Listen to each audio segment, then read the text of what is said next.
welcome to the 42nd and best episode of the Hashcast. And as always, I have a guest way cooler and way more interesting than myself. And tonight I have someone who I consider a friend and inspiration and someone I've been looking up to for my entire Twitter career. Miss Destructo, Amber Osborne, how are you? Woo, that was a great introduction, except for you're much taller than me. Well, not that much taller. I mean, you can't really look up to me. No, well, I guess. When you wear the heels. I don't think anybody can look up to. No, there have pretty been big. Very few. There have been very few. Amber, it's a delight to have you. I've been wanting to do this with you for some time. I'm almost a year, and it's unbelievable, but we made it happen. So I'm very happy that this worked. But we've been friends for forever. It seems like since the beginning of the internet. Exactly. Even though I think it's only been about maybe 4 or 5 years. Yeah, but still, in internet years, that's a lot. That's a lot of tweets. That's a lot of tweets. And I think we started off by tweeting Venga Boys lyrics back and forth to each other. Yes. For some reason, that's what did it. Because we like to party. We like to party. That's right. I can't sing, otherwise I'm going to get flagged on YouTube. So we can't take it. We can't. Here. That's right. We can't. No, that would be terrible. But Amber, I know you very well, but people who might not know who you are, can you give yourself a quick introduction on what it is that you do? Absolutely. Sometimes I'm like, tell me what I do, because sometimes I don't even know. I know that.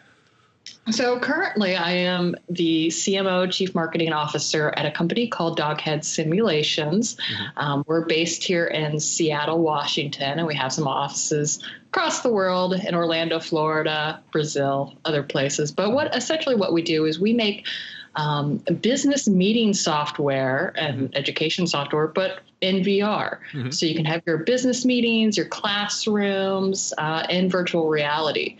So we have a nifty little piece of software called Roomy that we've been working on for the last, it seems like 10 years, because a lot can change in VR in just 2 or 3 years. But I've been there for 2 years now myself, and it's just been a great experience to be in a field that I feel like, I really feel like I have pretty much covered every industry in my career.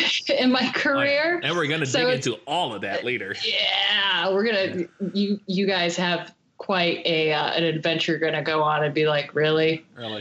Really? It's good. And the only reason we're not doing this call in VR is because I would look stupid on YouTube with the thing on my face. No, I think that would be fantastic. God, I would love to do an episode in VR. Let's year 2 coming up. We can make you an avatar. Yeah. Oh, that'd be so cool though. Yeah. Gonna get a little cat avatar to walk around me too. Actually, we probably can. I think we'll have to model it off of a soccer ball. Oh, that's right. So if you can make a very round cat. It's good. Just don't kick the cat. No. But you could. You could if you wanted to. You could. I mean, it is VR. But you shouldn't. Yeah, no, you shouldn't. Well, if you're going to kick a cat, you might want to do it in VR, not in real life. Me. We're promoting good habits on this show. I lost both viewers at the moment I said kick the cat. Yeah. So let's just naturally move on from that terrible comment. So you're in VR now. That's not where you started. You've done everything, but everything. I know, and people might not know this story, but you started. Well, I'm not sure if you started your internet career, but as a yam. That's an interesting story. I know the story, but I would love to hear it from you, from first person experience for a change. The yam person themselves. Yeah. And I promise, if you're listening to this, what the hell is this? This is gonna lead up to good storytelling how Twitter and social works. That there is a great lesson here somewhere out of the bottom of a can of yams. All right. So for most people, in the United States, we have a holiday, Thanksgiving, and we have Christmas, where you traditionally will have a dish of yams, which is sweet potatoes. Mm-hmm. So yams and sweet potatoes are not the same thing, but in America, they're marketed as yams under a company called Bruce's. So Bruce's yams are actually sweet potatoes. Yams themselves are a different vegetable. It's so confusing. So you can only imagine my trouble trying to have to market this. Number one. So I fell into becoming the voice of Bruce's Yams on social media about, I want to say 8 years ago now. And it was my first big social media community manager job. 8 years ago was a long time ago, and especially Twitter and internet history. There wasn't many community managers, out there. They didn't, or at least the ones that were out there didn't know that they were being community managers or brand builders. We were just kind of doing it.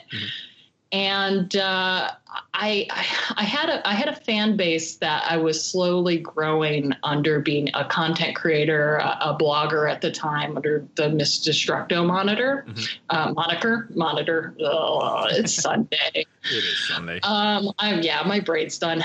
So I was marketing myself and I was marketing my blogs, and I had mentioned on Twitter while I was marketing blogs that I was eating out of a can of yams because I was 23 at the time and flat broke for the most part. And so it was just like a diet of yams and sardines, and people were like, oh, I haven't had yams in such a long time. Like, my family doesn't really make them for Thanksgiving because there's always that one person that's like, oh, I like marshmallows on it. No, I like it regular. So it's just this Twitter discussion started around yams. And at the time I was looking for a job. And I had, like I said, grown a little bit of a fan base, nothing too huge, especially now looking at content creators, YouTubers have thousands of thousands. I had like 300 and I thought I was doing good at that time. And that was like 50% of Twitter user base back then. It was. And the thing is, back then there was, when you had a smaller fan base like that, it was really, generalized. So it was a very powerful kind of audience because you had these people that actually really wanted to hear what you had to say. There wasn't as much noise. So I had probably about, I would say, a couple hundred followers, and I had some people that were just like really pumped about like what I was doing and on social media and with Twitter and how I was crafting my tweets, like yourself, amazing content creator, you. And they said, you've got to be able to make money off this somehow. And I just went, I'm not, there's no way, not on Twitter. At the time, it's 2008. People weren't, making a living off of being content creators on Twitter. So I had this crazy fan base, and they're like, well, we're going to write this yam company for you. And I just went, okay. So they started writing letters to Bruce's Yams in Louisiana. And these are letters probably still. Letters, like physical letters and postcards. And then I get this really cryptic email from Bruce's corporate. And it's just like, who are you? And, why do you like yam so much? And why do we keep on getting these letters? And so I had a couple of conversations with them, and I made a blog post about, how Yams mean a lot to me, especially at the time I was away from my home in Florida, and I missed having Thanksgiving and Christmases, with my family, and just the nostalgic part of, why yams being Southern and everything means so much to me. And they said, hey, well, we've seen what you've been doing on this Twitter thing, and at the time, I'm like, I was looking at their marketing and what they did online. It was like they had a website. That's it. And I flew down there. They flew me down there to Louisiana. I spent a couple days with the person who was running their marketing, and we hatched out a plan. And they gave me the keys, to do whatever I wanted to do and build a brand for a new demographic. Because trying to sell Yams year round outside of just that holiday period is very, very tough. Yeah. So that was my first big, I would say, career in social media. But I mean, my background, I previously worked in the music industry, doing promotions and marketing for bands, tour management, artist management. I did the college thing. I've done all of the somewhat normal things that people tell you should do. And I've also done a lot of things people told me I shouldn't have done. But I'm really glad that I've done them because it brought me to where I am today. Yeah. Yeah. And it's like I noticed, I thought it was hilarious because our start in social media kind of, yeah, same start to it. Yeah. So when I don't remember how we met exactly. I probably just started following you because I followed like a lot of people back then. But I'm glad we connected. I'm so happy because you are. Yeah, I mean, honestly, you are an amazing content creator on Twitter, and that is what led people to me to build a fan base and everything. Is because you're not only witty, but you're very, you're one of us. Yeah. Us. Yeah. So because when we met, you were pretty well based into the gaming industry. How did that happen? So at the time, I was a co-founder and co-creator of a social media AI platform called Meshfire. Unfortunately, the company is no longer around. I really missed that product and using it myself. And it was based. I used it too. It was great. Yeah, I loved it so much. And, even at my new job, I'm like, oh, I really wish I had this right now. But it was geared towards community managers in the video game space. And that was where most of our customers came from. So I was even fairly new to that industry as of 2 or 3 years ago. Yeah. And I just, started getting connected with people and they would connect me with other people. And I would start attending conferences. And I mean, most of my networking that I did in the video game industry happened between conferences and just Twitter. And it from there kind of worked me into the VR space. That's how I met my husband. I met him through the video game industry, through mutual connections. It's been a wild ride. The last couple 3 years have been absolutely crazy, and the lifespan of what a normal career should be. Yeah.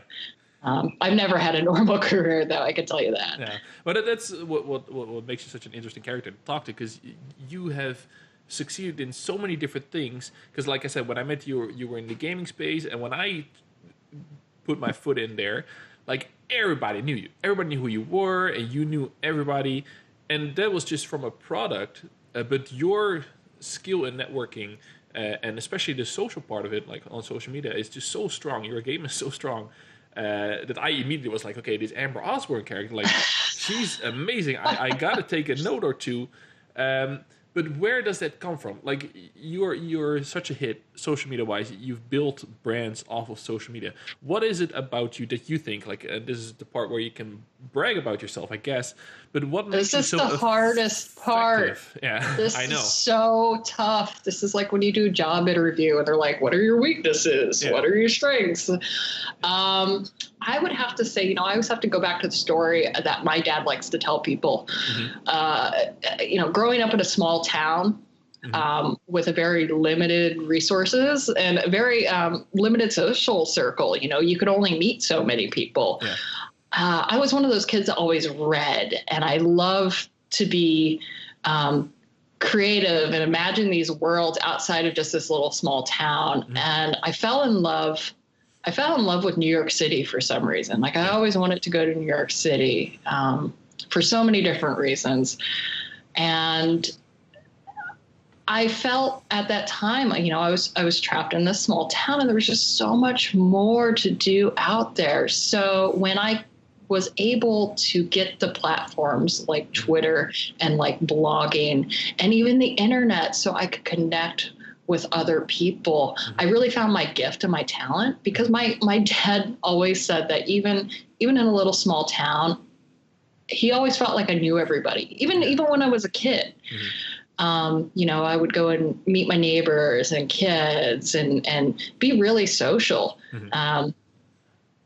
which is strange because, as an extrovert and being so out there on the internet, and a lot of people know me and a lot of people know of me, I'm pretty introverted now as an adult.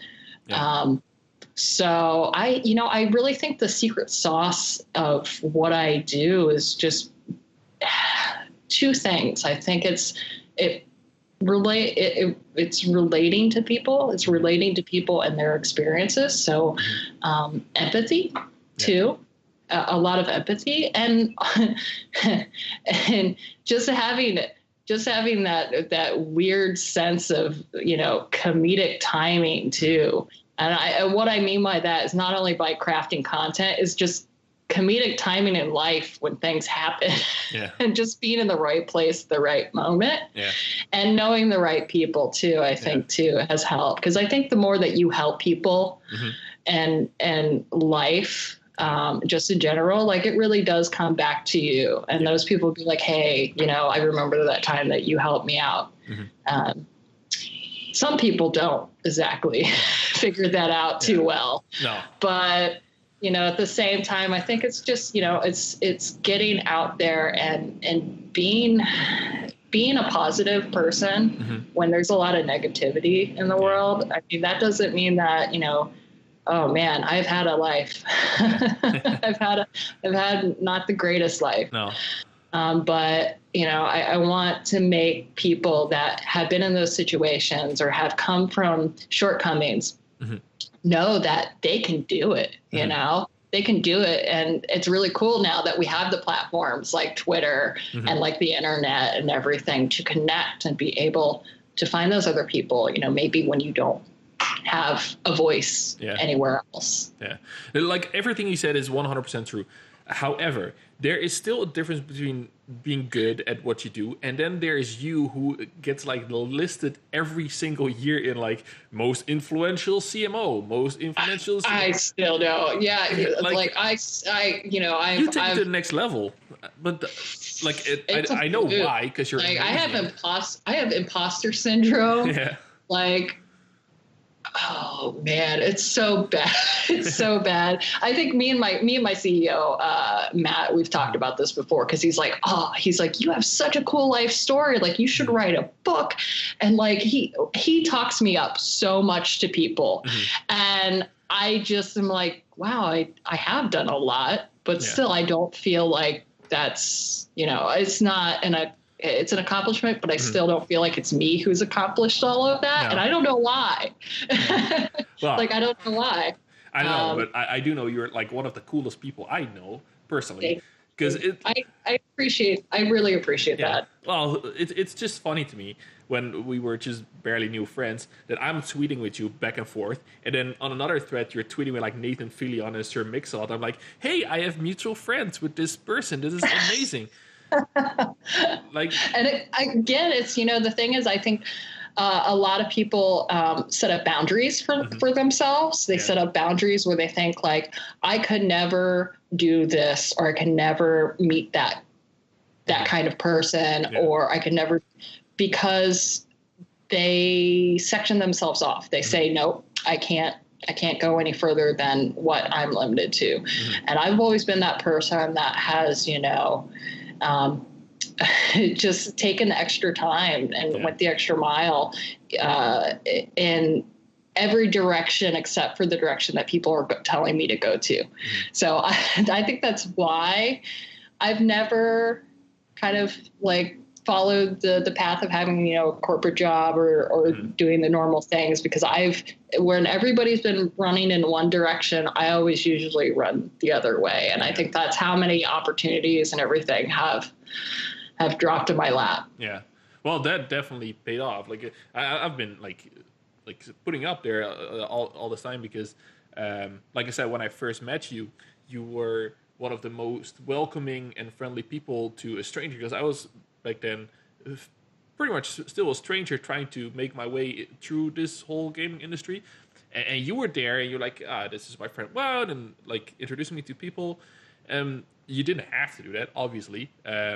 Because I've been there, man. I was in your shoes, but I think one thing is I'm a great talent spotter, and I saw the talent. I saw your content. I saw, also how you treat people online, and even without even knowing you, I could see that talent was there. And when you reached out to me, and I mean, not just you, like other people, I just have to think, I was there myself reaching out to content creators and people that were way above me and thinking that they would never give me the time of day and they would take me under their wings and allow me to have opportunities that I could never have because I either didn't have the money or I had no experience in that career.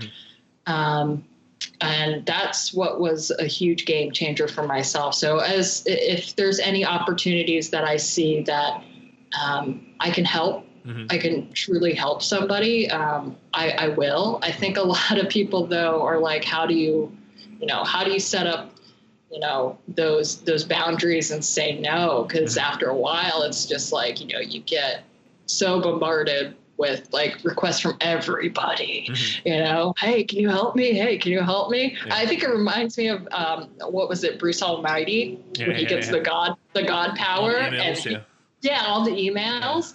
And that's sometimes, what my DMs look like or, what my Facebook looks like. And I really have to, and I hate doing it too, because it's like, I want to help everybody, but at the same time, I have to see who's genuine. Yeah.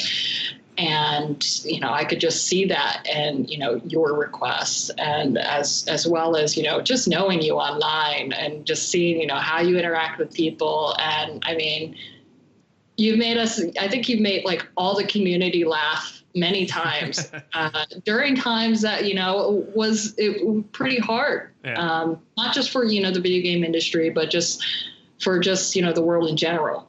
So thank you. Yeah. Thank you. Like this is why I do the show, and I invite interesting people and I say nice things about them, and then sometimes they say nice things about me, and then I feel good all night, and then it's a good episode for me. And I gotta tell people, you make an excellent bodyguard. That is true. That I will take full credit for, because I will walk anybody home when we're at a conference together. Yes, because I people can see you on video right now, but you're not standing up, of course. No. At least I don't know. I can't see you now. I'm actually sitting down, yeah. But the first time I met you, I had to get a picture because I'm 6 feet tall, and I look like a normal person standing next to you. That was funny, because when we first met, I think it was when Wonder Woman just came out. Yes. And you do look alike. Like it was very canny. And so I took the picture and I was like, I bet that anyone I show this picture to that doesn't know you think it's the real thing. So I put it on my Facebook and all my nephews were like, oh my goodness. It was insane. Yeah. I remember you running up to me in the hotel lobby going, my friends totally took it. It's hilarious. That was the funniest thing ever. Yeah, that was good. That was good times. Now, Amber, like, you have been very successful. You've had a lot of strengths in your careers, including being Wonder Woman. Is there still a time where you're like, that you almost can't believe that you're doing what you're doing? Every day. Every day? Oh, that's good. Yeah. Like, seriously, and I know it's such one of those cliche answers to just say, oh, if you're loving what you do, then it's not really a job. But I think for me is like, I've had so many people in my life, I think, tell me what I should be doing. And again, like I said, I'd always run in the opposite direction. Yeah. And I was a very stubborn child too. So I think it's just ingrained in me. Yeah. But yeah, I mean, I really love what I do. And if I don't love what I do, then I GTFO. Fair enough. And I know it's like a lot of people, I mean, I have been there where I'm just like, I don't like this job, but you have to do it. Yeah. You have to do it. You have to do it. But there comes that breaking point where you're like, do I have to do it? Yeah. Like, like I know you right now, with the same thing of like, when I was unemployed for, forever, that's when the whole social media thing happened for me, because I was applying for normie jobs. Like I was applying for I had a degree. I was applying for every advertising and communications job out there, marketing, Starbucks, just whatever I could find, to make money. And that's when I realized that I wasn't focusing on my actual talent and making money off of that. Yeah, no, that's the thing, and I'm gonna dig into that a little further later on as well. But when did you monetize this talent? Was it really just the Yam thing first, or was it just like a gig, and that's when you started realizing, okay, I really am going to build a career out of this? I the thing is, I even with social media and being a community manager and everything, I'm like, I don't want to do this forever.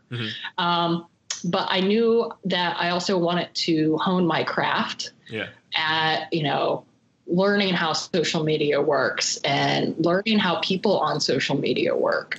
And just from the two years that I was working for the Yams, I said, you know what, I want to help other people do this, either build their personal brands on Twitter, build out their companies, footprint through social media on Twitter, because at that time, a lot of people did not know what they were doing. They just thought, I'm going to put up a Facebook page and people are going to love me. So I decided to do a little bit of consulting and started a social media agency just on my own through Miss Destructo. But then I found a business partner in my town and was like, he was in the same, he wanted to help people too. So we started an agency called Head of Lettuce Media. And we did consulting for about 3 or 4 years. But, even at a certain point when I was doing that, I think there was something in my brain that says, you should be doing more than this. You've helped where you can help, but this isn't your calling. There's got to be something else bigger. I always feel that pull, I feel that that pull, I meant for something bigger than this. It's time to go. And that's when I moved to Seattle from Florida. That's a slight difference. Slight difference. I could have went to Alaska or Canada if I wanted to go any further. But you feel those pulls, and you're just like, I got to do something about this, even if it's risky. I think also a lot of my strength is I've taken a lot of risks, and a lot of really dumb risks too. Even looking back at it now, I'm like, why did I do that? I'm like, oh right, because I'm here. I'm here now, and I'm glad I did, even though it hurt and it sucked. I'm glad I took those big risks. No, that's good. And I kind of want to talk shop with you because you're such an expert, and I sometimes like to consider myself someone who kind of knows his shit when it comes to social media. Yeah. We can curse. Oh yeah. Let's do this. You've been working in this for a while, and when I think the reason why you're so successful is, like you said, you understand how social media works and how people on social media work. And I think that's what a lot of companies are struggling with now, that they want to be successful, and if it's either personal brands or like corporate brands, and they chase the numbers. They want to hit those 100,000 followers, and then they think everyone's going to be okay. But I think that doesn't really matter, because you're better off having 1,000 people read what you post than having 100,000 people scroll past it, right? So how do you view what makes social media successful from your point of view? There are so many different factors. I guess, yeah. There are so many different factors. There's so many different factors. And for me, and I love what you said about, having a smaller audience that believes in you and, and is that pusher of your content is so much more valuable than, having 500,000 followers that just, they tweet stuff at you all day. And it's just, it's constant upkeep for you, not only for you, but it's like, they don't push out your stuff. They don't help you in any way. It becomes such a job at that point. And, a lot of brands and a lot of companies that I've worked with, they immediately go, hey, we want to go viral. We want to have 500,000 followers on every single channel. How much money will it take to do that? And I just went, whoa. I'm like, okay, let's pretend if you get to that end goal of having, what are you going to do then? Are you, do you have a strategy for the upkeep of that kind of a brand? Like, think just like 2 people are going to manage like 500,000 followers? Like, there's no way. And then they go, okay, well, what about a smaller audience? And you start them off with a smaller audience and you get them there and they say, this is scary. Like, we're having people send us negative things. We're having people send us positive things, which is great. But this is a lot of upkeep. I'm like, exactly. And that's also why I think, community managers should be paid a hell of a lot more. Because like that job is, oh man. I have stuff to say about that. I do too. But at the same time, like, even going back into the early days of when people were all getting on social media at once, I would just tell clients like, hey, find those 30 or 40 people that are hardcore about what you're doing right now, like either customers or, your friends or family, just as long as they're vocal, on social media. And, start there, build that groundswell first. And you make sure you're ready for it, keep building. Instead of just going for, look at the Fire Festival. The several documentaries that currently right. So, a lot of things can go really wrong if social isn't done right. And, there's the big, reach and engagement, an ROI question that has been haunting us since the beginning of social media. For us marketers. It's always fun. It is fun. But like, there are so many people, like I saw a tweet once and I wish I remember who tweeted it, is like Twitter. It's where people trying to become brands and brands trying to become people. And I think we're seeing that more and more, I feel at fault for that. Yes, it's all your fault, Amber. I feel at fault for that. Yeah. But how do you think, like, let's focus on, because the people who are listening to this are probably like people who either want to get into gaming or want to get their voice out there because it is hard and you need that one shot, right? That people start paying attention to you. Like, what is the first steps to start building a personal brand? If you can answer that question in not a TED Talk. I feel like using the Lady Gaga quote, if there's 99 people in a room and only one believe in you. I really think for the individual, it's getting harder and harder because there's more content creators. There's more noise, especially on Twitter and Instagram. So I think a lot of people try to stand out in ways that isn't authentic to them and isn't authentic to the content that they create. It's just because of what everybody else is doing and what they see as successful. So for my advice is to look at, look in the corners and start building your army of supporters and other people that are content creators like you. Collaborations are awesome because especially if you can collaborate with someone who has an audience like you, and then get some of their audience to, start tuning into what you're doing. And I mean, partnerships and collaborations, I'm not talking, big sponsorships. That's great. That should be a great end goal, but not when you're just starting out. Like you have to start somewhere and, build up your validity too. And it really stay true. Like I tell this to people all the time, stay true to yourself, stay true to your brand. Because when I was starting out, I was getting people that were contacting me about sponsorships and some of it was good money, but like I was 23 at the time. I didn't need a plastic surgeon. I had a plastic surgery center saying like, hey, we'll pay you if you come and visit us and talk about it on social media. And I was just like, that's my audience. Number one, I'm 23. I don't need it. No. Number two, my audience is going to eat me alive because they know that is not true to me. And my overall brand and the kind of what I want it to get out there in the public that I didn't want other people thinking that was okay. That's fair enough.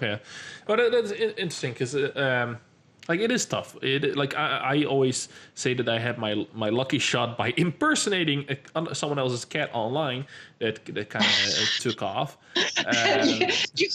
Honestly, you have a weirder story than I do. You were a cat. I was a yam. Yeah, it is kind Sometimes of. you got to start under, maybe something that's not human. Yeah. That's successful brand. Really, that is just the path to success. Just pretend to be like an pick an object in your house. Pick an object in your house and be like, I'm going to start a Twitter account. But it worked out okay for me. It worked out fantastic for you because you literally built a whole career off that. And I kind of want to start going into what you do now, because now you are again like if you're listening to this, don't misunderstand this. Like Amber is not like a community manager. Like you're the CMO, you're a chief marketing officer, because you're the top dog when it comes to this. Now you got your foot into VR. Like how did that step happen exactly after Mashfire? I went to a Halloween party, a VR Halloween party. Okay. That was local, and I was still on the fence about VR. I had tried it once. Didn't have the best experience. This was years ago. And I went out into this event and I met the co-founders there and I saw what they were doing outside of VR for with video games. And I saw that they had a business use case. And at the time I was working from home. I was working remote a lot. And, I was getting tired of the other options that were out there for me to connect with, especially clients or even my team, because I didn't really feel connected. It was very two-dimensional. And communications, you got your Slack open, it's just like you get that sense of loneliness. So when they said that they had a VR tool that was for business meetings, I went, this is awesome. So I started looking at what they were currently doing for marketing. And I just went, I want to help you guys so much. Like you guys are doing great. You have great branding. Like I love the dog head logo. I love what you guys are doing. Like it's a great team. But I just went, I want to do this next. Like I felt that not only just for me personally, like I could use it, but just on a bigger scale, I'm like, this is like this is the future of communication here. This could open up so many doors, not just for business, but for schools and for how people globally communicate and interact with each other. So, just went to a Halloween party and ended up in VR. Yeah. Have you ever just had a job because you sent in a resume and then you had an interview and then, how it usually works? I'm hard. Okay. No. No. I'm horrible at interviews. Especially, normal interviews, strengths, weaknesses. I mean, you're asking me questions right now and I'm just like, okay. Because I think also my experience that I've had in my career and in my life doesn't translate well to most jobs because it's all over the place. Like, I go to interview and they're like, well, have you had, what's your interpersonal relationship experience. And I'm just like, well, I used to babysit bands and have you ever cleaned throw up out of a tour bus kind of things. It's just, it's not exactly real world experience at that time. I have done plenty of interviews, but I just, after I get an interview, I'm just like, man, I bombed that. And, sometimes they'll come back to me and be like, hey, like, here's an offer. And I'm just like, do I really want to do this though? Do I really want to do this? And, that's, I think, my own personal stubbornness. And, it hasn't been the best because sometimes, you need the money and you need the job. But I'm just like, do I want to do this? Mm-hmm. And I'm like, I will live off of yams and sardines for another couple of months. Yeah. Like, I'll make it happen. Yeah. Well, it's impressive. Like every time I see you make a move, and it's not just like you getting another job, and then it often gets followed up, like I mentioned before, with like an article in Forbes about how amazing you are. I saw someone did a whole portrait on you. I don't know which outlet that was for. I don't remember. I saw someone tweet it.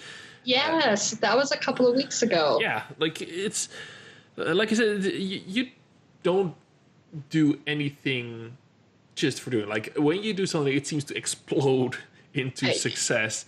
That's just amazing. Like I'm always so amazed by you, how you manage to be the successful. But because like on the other side, a lot of things have not been easy for you. And I've known you for quite some time, and I see how you grew from.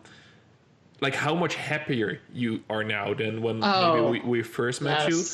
Yes. I'm not sure if we should go too deep into that, but like. Oh no, I would love to, because I think a lot of people, especially when they're starting out, or even if they've had a career for a long time, you start learning lessons, and not all of those lessons are good. Some of them are very hard lessons.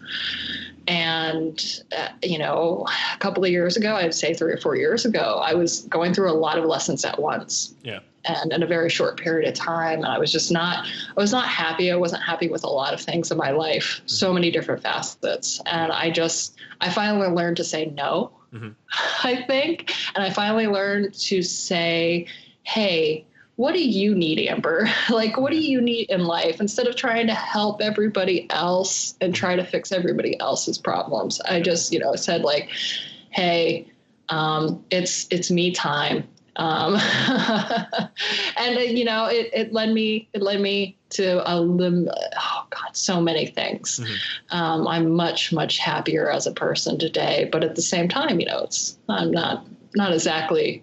My husband could tell you, I'm not a ray of sunshine every day. Definitely not.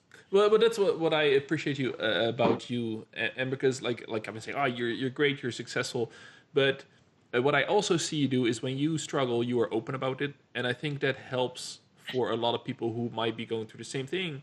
Maybe when people see success combined with like still struggling on a personal level, I think that can be pretty inspirational. Otherwise, you get that success bias, right? So, everything goes well for Amber. Everything goes good for Amber. It's not. No. It's not. But I'm glad that you brought that up because I think a lot of content creators also struggle with how real should I be and how open should I be, especially on social networks. And I've always... I've always stuck to like, if I don't want my dad reading it, I'm not going to post it. Or if I don't want my dad seeing it, I'm not going to post it. But there are a lot of lessons also as being an entrepreneur that I wish somebody had told me, and just growing up things, I wish people told me that there was no book that I could go find or like mentors at that time that I could ask them those questions.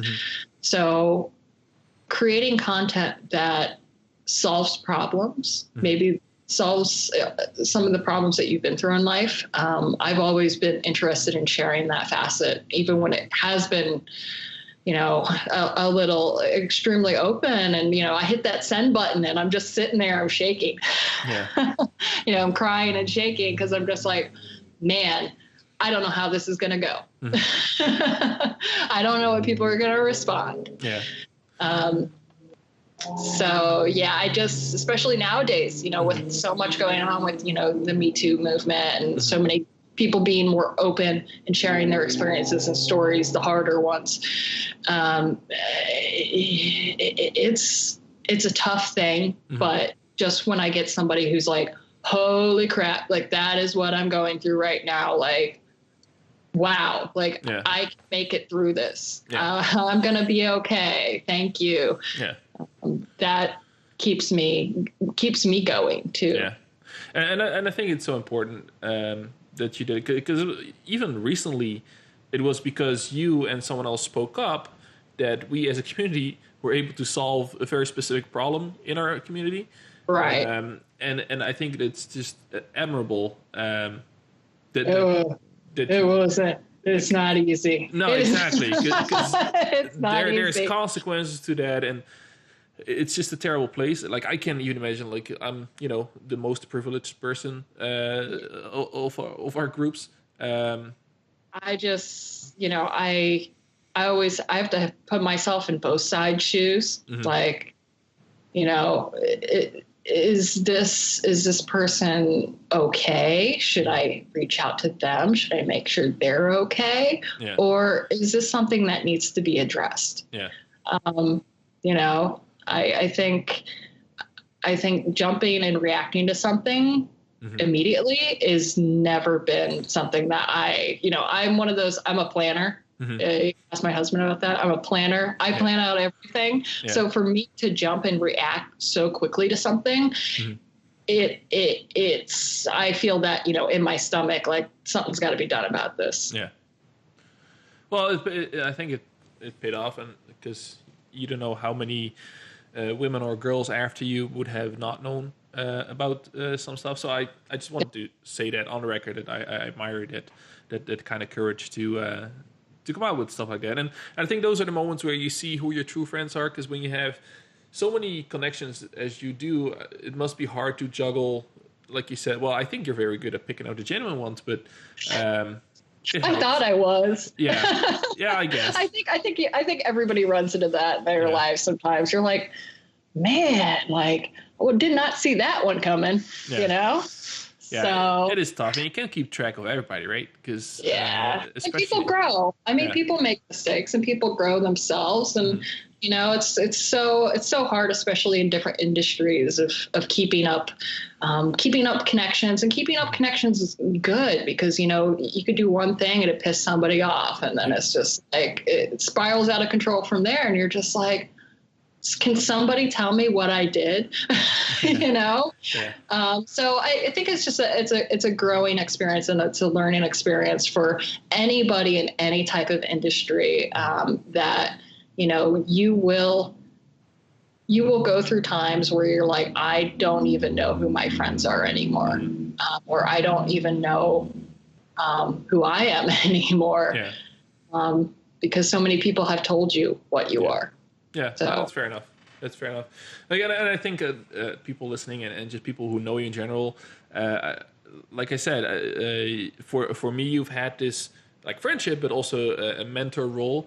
But in your position right now, and maybe leading up to where you are right now, who are the people who inspired you? Who are the people that you go to for advice or inspiration?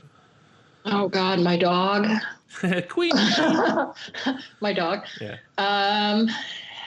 That's a tough one, because I think whenever somebody's asked about their role models, it's so many different people. I mean, for me, I live in a neighborhood where it's comprised of a lot of small businesses, and it's like those people, when I go and visit them every day for coffee, they're my role models, just for business and everything. So just narrow it down to somebody. But I think early on in my life, just being involved a lot in music, just David Bowie. And not only just, as a musician and everything, because God knows I can't play an instrument. Some people say I can sing, but I don't believe them. Most of how he evolved as as a person through when he was younger into when he was older. And unfortunately, he passed, and that was one of the worst days of my life. I know. I saw that. Yeah.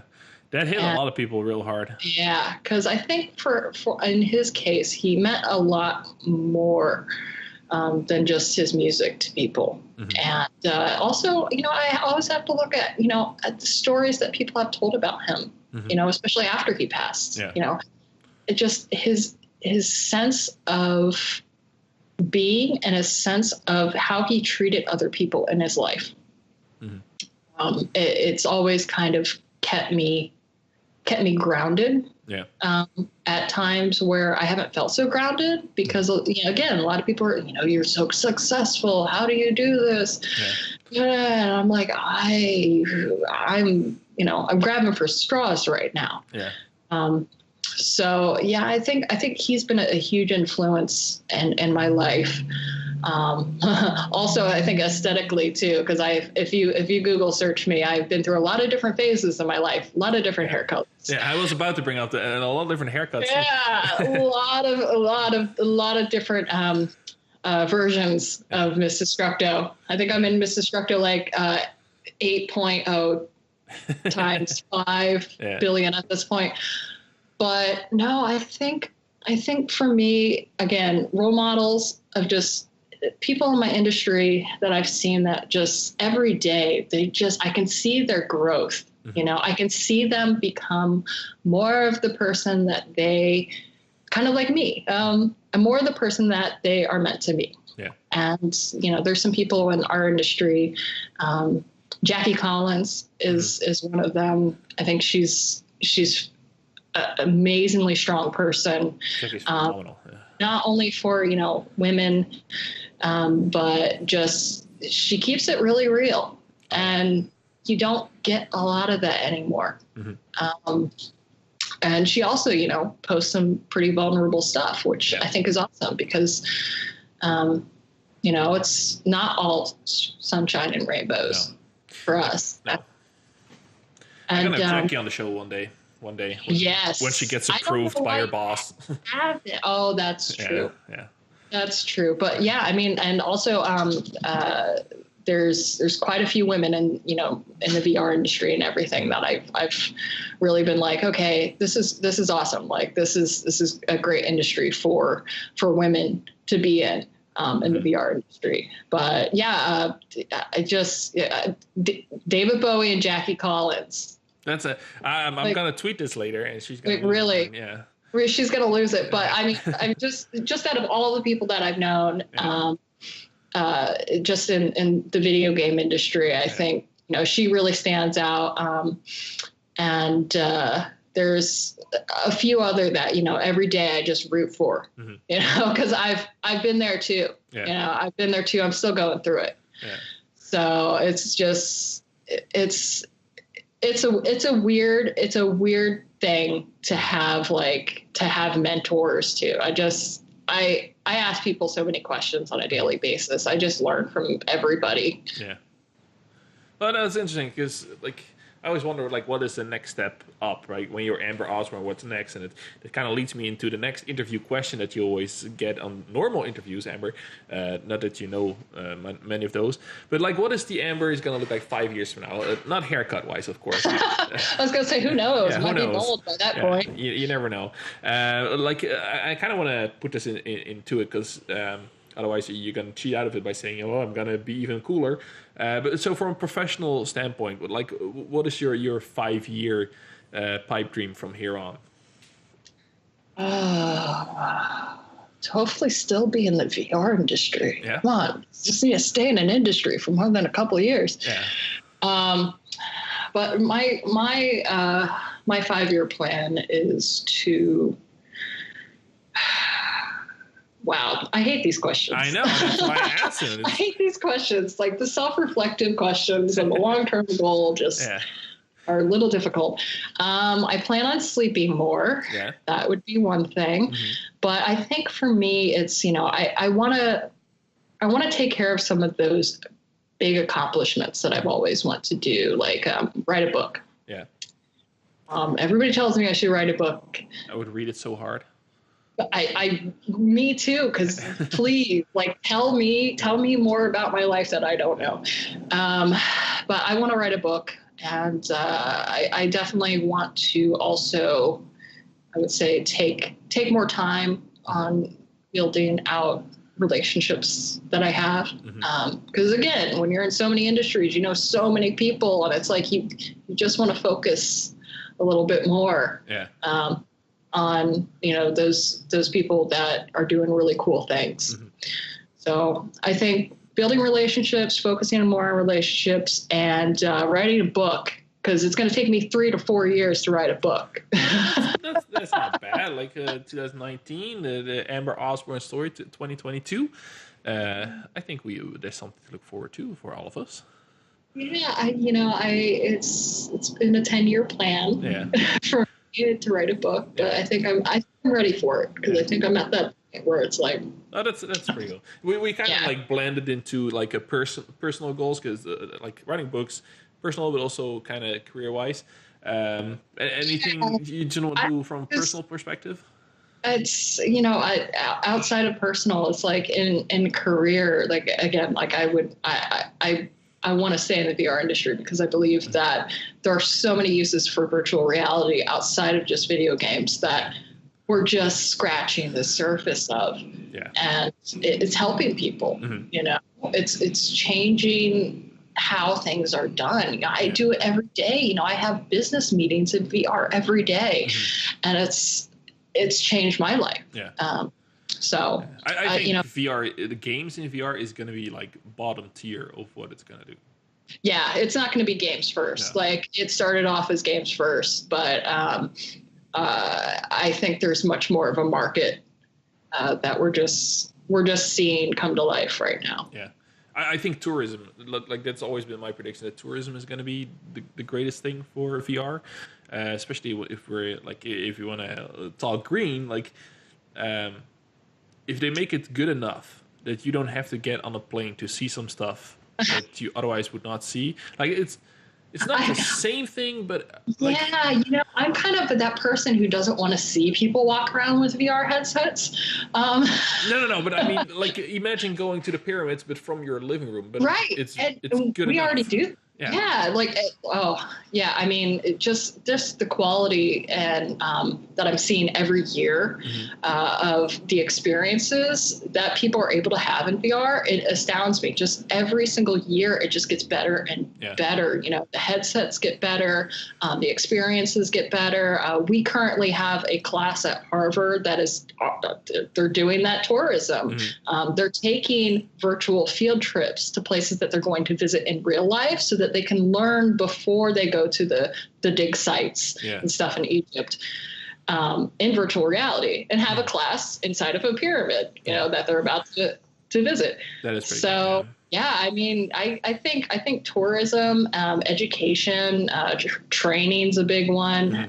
We're gonna be seeing a lot come out of VR next year. Well, I think the industry can use someone like you that can streamline some of these things and get over the hurdles, because there's still a couple I think for VR, because the biggest problem is you can't explain it to people, like, unless you put on the stupid thing on your head, you're not going to understand how awesome it is. That's good luck with that. I'm always and that's it's the biggest hurdle in that industry. It's just convincing somebody that they need to put this face computer on, and they're going to like it. Face computer. I get a lot of people that are like, I don't want to go in there. And I'm like, just do it. I don't want to go in there. Just do it. You'll like it. And they're just like, no, I don't want to do it. I'm just like, that sounds so much like me. Yeah, it is. VR.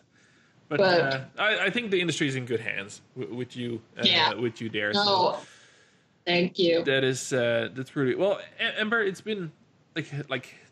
I get to talk to you whenever I want, really. I was gonna say, like, this conversation is gonna continue in the DMs. Yes, exactly.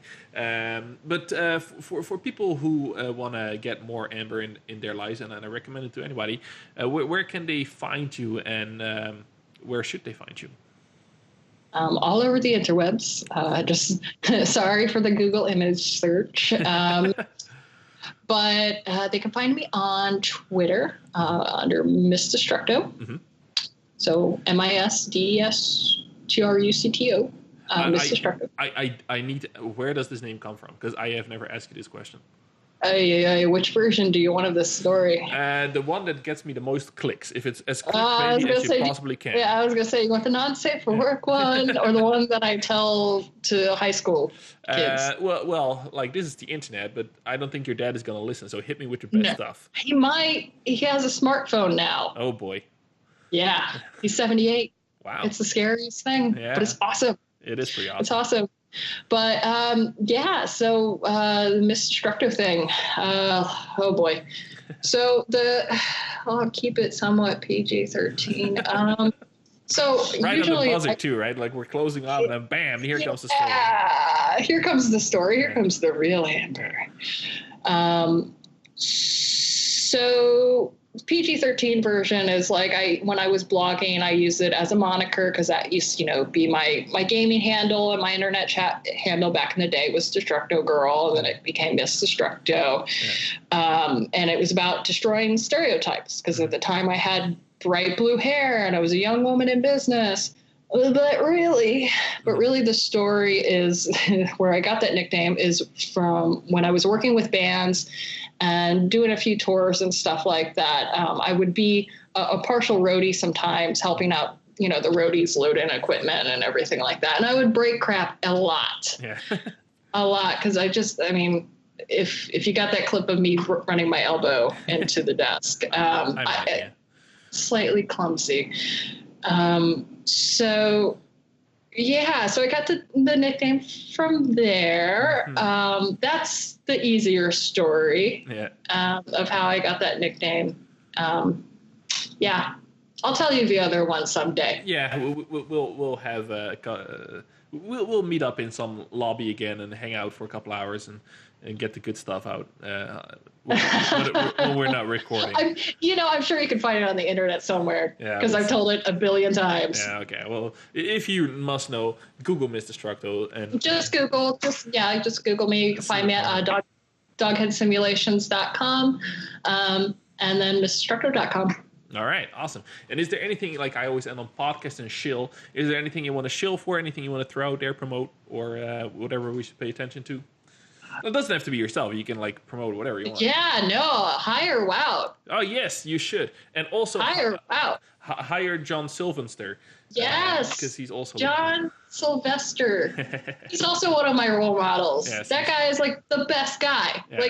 The best guy. He is. Person. He's amazing. He's an amazing person. But yeah, if I have to promote one thing, it would just be hire Wout, buy my book in 2025. All right. Good. I'm looking forward to the book, and I'm looking forward to people hiring me as well, because it's about fucking time. Anyway. Yes. It's coming. It's got I got some good stuff in the pipeline. Just it takes forever, and in Canada here. But I'm gonna need a drink after this show now. Thanks, Amber. I'm gonna need a drink after this show now. I'm tweeting that. You should. That's awesome. You should. Out of context is the best context. Oh, use my hashtag Blame Destructo. Blame Destructo. I shall. Oh, definitely go back to the history on that one. Yeah, I do remember that Blame Destructo. Yes. If you're listening to this, you got a lot of Googling to do. And I highly recommend it. However, this has been an absolute delight. I always enjoy talking to you, whether it's online, in a bar, or like this for an hour. Online, in a bar. Yeah, I know, online, or it's almost the same thing nowadays. Oh, boy. And it's not because we're bar people, it's just because when we hang out, it's always after conference. It's always at a bar. To be at a bar. It's at a bar. Yeah, that's because that's where people hang out. It's just what happens. Yeah. We don't have problems. Are you going to hit the conference round this year? Not in the video game industry. I'm in Seattle, so I always end up at PAX. Mm-hmm.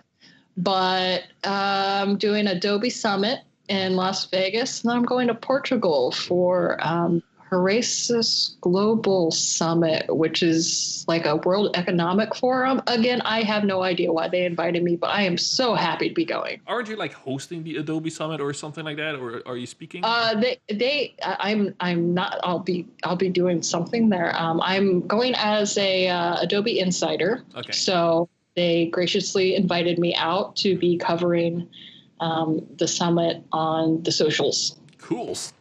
So keep an eye out for that if you're going there. I never know who's listening to this, so it might be just my mom. Hi, Mom. Yeah. You never Hi. Hi.